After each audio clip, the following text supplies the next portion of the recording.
عرض کرتا ہے حضور بادشاہ کے کارندوں نے ٹیکس بڑھا دیا، میں غریب آدمی ہوں، ٹیکس ادا نہیں کر سکتا، آپ ٹیکس معاف کروا دے۔ میں نے سنا ہے کہ جو اس وقت بادشاہ ہے وہ آپ کے مرید کا مرید ہے۔ غریب نواز آپ نے کوئی خط نہیں لکھا، آپ نے کسی قاصد کو نہیں بھیجا، بلکہ غریب نواز خود اٹھے اور فرمایا چل تمہارے ساتھ میں چل۔ اس غریب مزدور کو لے کر غریب نواز دلی کی طرف روانہ ہوا۔ دلی پہنچنے ہی والے تھے تو آپ کے مرید و خلیفہ حضرت خواجہ قطب الدین بختیار کاکی کو یہ خبر ملی تو خواجہ قطب الدین بختیار کاکی اپنے مریدوں کے ساتھ اور اس وقت کا بادشاہ شمس الدین التمش اپنی فوج کے ساتھ غریب نواز کے استقبال میں غریب نواز جب دلی میں داخل ہوئے تو یہ ان دونوں حضرات نے غریب نواز کے قدم کو پکڑ لیا۔ حضور آپ کو بتانا تو چاہیے، ہم آپ کی شایان شان کے لائے آپ کا استقبال کرتے، اس طریقے سے بغیر بتائے آپ کیوں آ گئے؟ غریب نواز نے ارشاد فرمایا کام میرا تھا اس لیے میں چلا۔ غریب نواز نے ارشاد فرمایا کہ کام میرا تھا میں چلا آیا۔ انہوں نے عرض کیا حضور آپ اس سے یوں ہی کہہ کر بھیجتے تھے، کسی پرچے میں لکھ کر بھیجتے تھے، آپ نے یہ زحمت کیوں اٹھائی؟ یہ تمام نعمتیں، یہ حکومتیں سب آپ ہی کے تو نوازنے سب آپ ہی کی تو عطا ہے، آپ اشارہ کرتے اس کا کام آپ کے اشاروں میں ہوتا ہے۔ غریب نواز کا جواب اور سیرت مصطفیٰ کا عکس جمیل سیرت غریب نواز۔ غریب نواز نے ارشاد فرمایا کہ میں اگر چاہتا تو کسی کارندے کو بھیجتا، کہ کوئی خط بھیج دیتا، مجھے پتا تھا کہ اس کا کام ہو جاتا، لیکن میں نے غریب کے ساتھ یہ جو ہر قدم پر ہر قدم کے بدلے غریب کا دل خوش ہو رہا تھا اور ہر قدم کے ذریعے مجھے جو نیکی مل رہی تھی یہ کہا۔ اللہ کے رسول نے چونکہ ارشاد فرمایا جو کسی غریب کا دل خوش کرتا ہے، ضرورت مندوں کی ضرورتیں پوری کرتا ہے، پروردگار عالم نے اس بندے سے غریب نواز نے فرمایا کہ میں چاہتا تو خط بھیج دیتا، کام بھی ہو جاتا، لیکن میرے ہر قدم کے بدلے جو غریب کا دل خوش ہو رہا تھا یہ دل کیسے خوش ہوتا، اس لیے میں نے غریب کے ساتھ سیرت مصطفیٰ کا عکس جمیل سیرت غریب نواز میں ہوتا ہے۔ یہی وجہ ہے انہی سب اسباب کی بنیاد پر غریب نواز بنے۔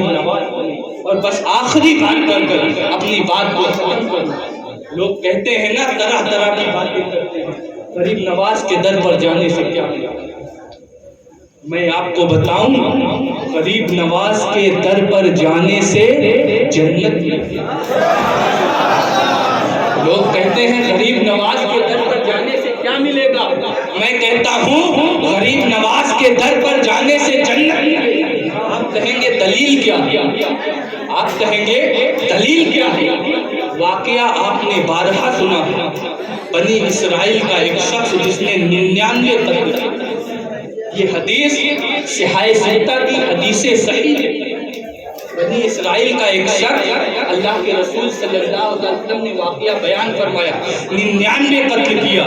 جب ایک عالم کی بارگاہ میں اس کے پاس علم تو تھا لیکن فیضان علم نہیں، اس سے مسئلہ پوچھا کہ کیا میرے گناہوں کی مغفرت ہو سکتی ہے؟ بڑی تیزی کے ساتھ میں اپنی گفتگو آگے بڑھا رہا ہوں کیونکہ یہ واقعہ آپ بارہا سنتے رہتے ہیں اور یہ توبہ کے بعد میں ہم سنتے رہتے ہیں جب موضوع توبہ ہوتا ہے، لیکن رسول اللہ کی حدیثوں کا یہ معجزہ ہے کہ آپ اسے جس اینگل جس کے کلام کا یہ علم ہے کہ تیرے آگے یوں ہے دبے لچے فصحا عرب کے بڑے بڑے، کوئی جانے منہ میں زبان نہیں بلکہ جسم میں جان ہے، اس کے کلام کا یہ معجزہ ہے کہ آپ جس اینگل سے اس نے 99 قتل کیے تھے۔ اس عالم نے مسئلہ بتایا جس کے پاس فیضان علم تو تھا، کہا تمہاری معافی نہیں ہوتی۔ اس نے سوچا جب جہنم میں ہی جانا ہے تو کیوں نہ 100 کے اسے بھی قتل کر دیا۔ پھر ایک اللہ والے اس کے پاس علم بھی تھا، فیضان علم۔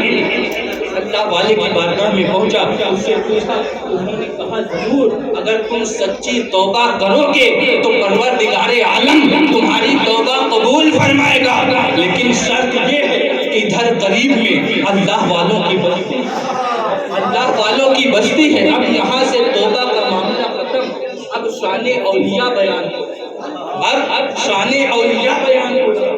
فرمایا اللہ والوں کی بستی ہے، جاؤ ان کی برکت سے پروردگار عالم تمہارے گناہوں کو۔ وہ شخص ابھی کچھ ہی قدم چلا تھا کہ فرشتہ آیا، اس کی روح کو قبض کر لیا گیا، اس کا انتقال ہوا۔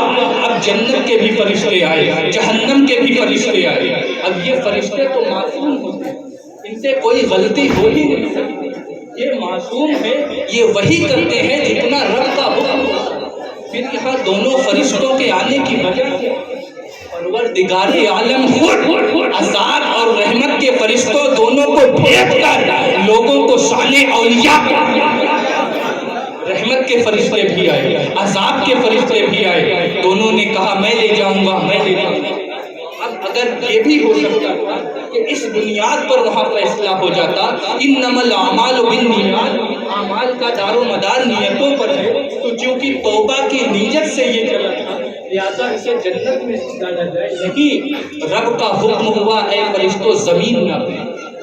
رب بھی چاہتا تھا کہ اللہ والوں کی بارگاہ کے فیض کیا ہوتے ہیں یہ بندے جانیں، شان اولیاء کیا ہے، مقام اولیاء کیا ہے۔ حکم ہوا زمین ناپی گئی، پروردگار عالم نے زمین کو حکم دیا، زمین سمٹ گئی، وہ بندہ اولیاء کی بستی سے قریب تھا، اسے جنت میں لے جایا، جنت بھیج دیا گیا۔ اب آپ اپنے ذہن کو قریب کریں اور اندازہ کریں کہ 100 لوگوں کا قاتل، 100 لوگوں کا قاتل بنی اسرائیل کے اولیاء کی بستی میں جائے تو پروردگار عالم اس کے گناہوں کی مغفرت فرما کر اسے جنت عطا کرے، تو رب کے محبوب کے امت کے اولیاء کا عالم کیا ہوگا؟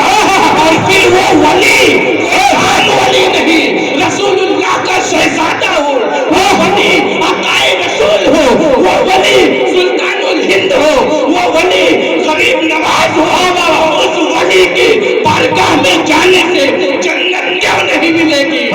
بنی اسرائیل کے اولیاء کے بستی میں جانے سے جنت مل سکتی ہے، تو رب کے محبوب کے اولیاء کی بارگاہ میں جانے سے، وہ بھی ایسا ولی جو رسول اللہ کا شہزادہ بھی ہو، رسول اللہ کی عطا بھی ہو، جنت کیوں نہیں ملے گی؟ ایمان ملے گا تو غریب نواز کے در سے ملے گا، تقویٰ ملے گا تو غریب نواز کے در سے ملے گا، علم ملے گا غریب نواز کے در سے ملے گا، فیضان علم ملے گا غریب نواز کے در سے ملے گا، اور جنت بھی ملے گی تو غریب نواز کے در سے ملے گی۔ خواجہ ہند ہو دربار ہے اعلیٰ تیرا، کبھی محروم نہیں مانگنے والا تیرا۔